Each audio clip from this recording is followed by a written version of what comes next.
Hi, I'm Dan with the Southern Paddler Channel, and today we're going to be talking about a great trip to do if you're in the Decatur, Hartselle area. This is in Morgan County, Alabama, and we're talking about Flint Creek. Now, this is not to be confused with the Flint River, which is east of Huntsville, but Flint Creek in Morgan County, Alabama.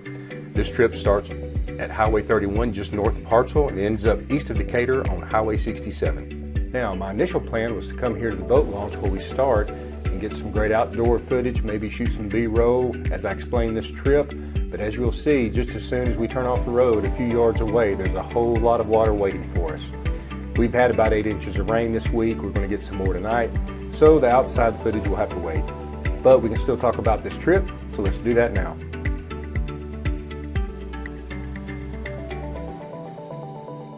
So as we take a look at this map, right in the middle you have I-65 running north and south. In the middle there is Decatur on the river. You have Huntsville to the right. Coleman is just below the map to the south, so that gives you an idea of where we're at. We're going to zoom in here, and the starting point is at Highway 31 in Flint Creek, just north of Hartselle. You put in there, you come around, you go into the railroad bridge, Red Bank Road. That's the only two bridges you'll go under till the end. You wind around through this area here. As you get up into this area, you're getting into the backwaters of Wheeler Lake off the Tennessee River. Lots of areas to explore. You might even see a gator or two, but just a beautiful area. A lot of fun to come through this area. And then you wind around up here and finally you end up at Osprey Point on Highway 67. Now there is one little area right here that I want to show you in more detail. So let's go over to satellite view. And of course you can see where the creek comes up through here this way. So let's zoom into this area right here where you see all these little islands. So when you come around through here, it's not really that you're going to get lost. I mean, it's pretty obvious when you come through here. This actually looks straighter than it does here from the overhead view. But you can navigate through here easily. But there are a lot of little islands and passages and ways, and it's a great place to explore. So if you have time, you can plan on doing that if you want. And again, through all of this area, it's pretty obvious which way you should go. Again, there's not always a lot of current here, but even if there's just a little bit and you're not sure, just stop, watch the water, watch debris on the water, see which way it's moving, and you can pretty easily find your way through if you feel like you're not sure.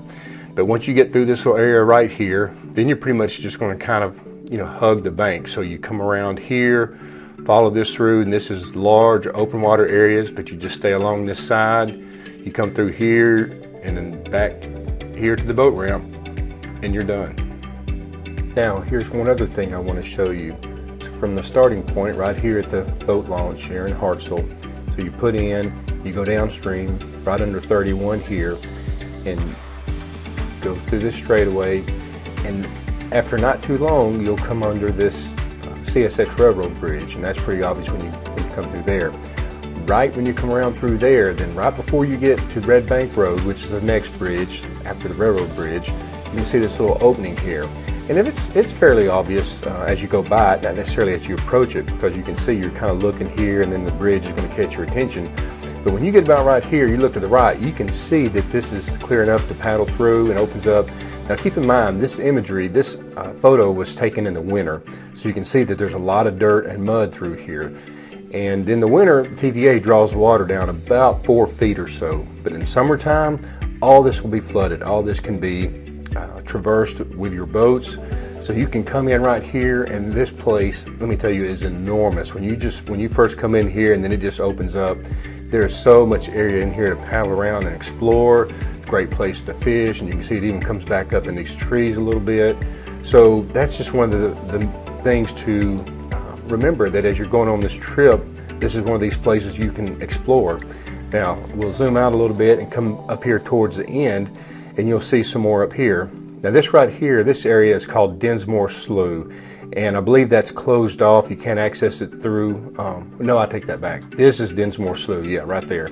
So there's a little levee there, and you're not supposed to put your boats in there, so definitely kind of avoid that. This area right here, I'm not real sure. I've gotten in there one time when it was flooded. We came through these trees here and then floated across there. This area is open up to the creek, so when you come around this bend right here, there's a huge bay area here, and you can paddle in, and you could probably, that's just a little road right there, you could probably traverse that. I'm not exactly sure what this is right here. I assume it's part of the wildlife refuge, but not 100% sure. This area is, but you can come on through here, and as you can see, once you get through this area right in through here, then again, you just have all of this area that can be explored back up through here. And this is one of the few landing spots on this trip. That is one of the bad things about this trip, is because of the way the banks are, most of them, it's just trees and growth right up to the edge of the banks. There's not a lot of good places to stop. But when you first come around here and you've got this huge open area, you can shoot straight across, and this is all wildlife refuge area here. And there's just kind of a little gravel, and the picture's not that good, but you can tell there's a little bit of, it looks like a beach, but it's just, you know, gravel, a little bit of gravel and mud. But you can pull up there and stop, take a breather. And of course, and again, when the water is up in the summertime, you can paddle all back in through here, and more great areas to explore. A couple of islands here and inlets on these sides. So keep all of that in mind, that you can come through this area, and there are so many places to explore. And a great thing to do, and I do this a lot just because it's so easy to do, and especially if you're by yourself, you don't have somebody to shuttle you, you just want to do a little out and back, there's a couple of little options that you can do here. So obviously our ending spot, which is called Osprey Point, and it's this gravel lot right here, and here's the ramp.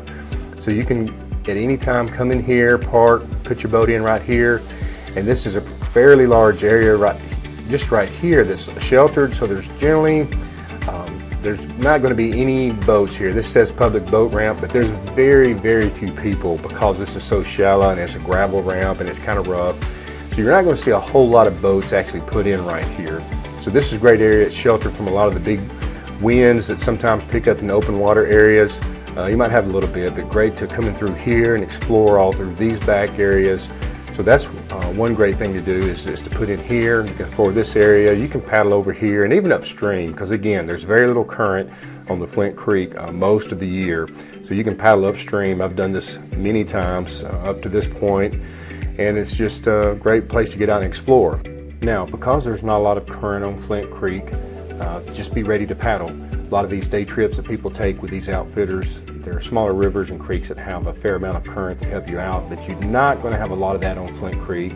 So be ready to paddle. Your overall time, depending on your pace and stops, I would say would be between 3.5 to 4.5, maybe 5 hours if it's a really slow day. I hope you've enjoyed my walk through this Flint Creek paddle trip. If you have any questions or comments, feel free to leave them in the comment section below, and I will check those out. I'm planning on having some more trip walkthroughs coming up real soon, so stay tuned. For the Southern Paddler channel, this is Dan.